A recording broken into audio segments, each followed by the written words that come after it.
Hey, welcome to the 7th video in this series. This week, I made a video collecting all the ideas and points I've made in the previous videos and from my previous gold making experience. This marks the end of the cooking profession. It's now self-sufficient until the next patch and purely a moneymaker. As much as I'd like to, I don't want to invest everything it's made into leatherworking just yet. I'll be sticking with the gold made from instance farming for the leatherworking recipes for at least the next 2 weeks. I've created a list of instances I'll be running, and I'm starting to create a list of reputations to grind. These are both for the leatherworking patterns and a few alchemy transmutation recipes.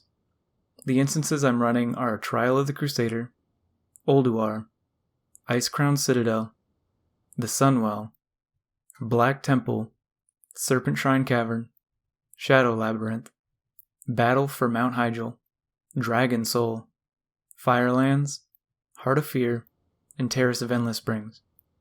Ice Crown Citadel is the only instance on the list that is only being run for the reputation you earn while there.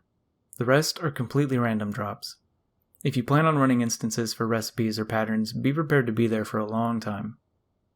When looking at the default Blizzard UI for the leatherworking profession, it tells me that certain Pandaria patterns are only obtainable via the Black Market Auction House. But when I ran Heart of Fear, it dropped one of those recipes for me. I don't know if this is a bug or if it's intended. Running all those old content instances provided a nice small amount of gold. I used this gold to both invest into buying the last parts I needed for my garrison auction house, and I also invested the rest into leatherworking itself. I've invested about 10,000 gold into that profession so far. Northrend leatherworking is now level 65 out of 75.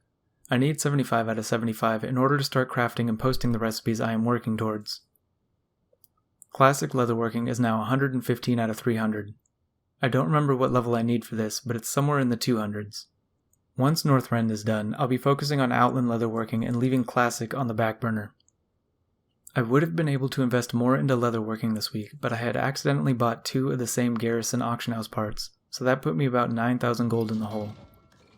But I'm going to go ahead and save it in case I decide to eventually branch out into a second gold making character.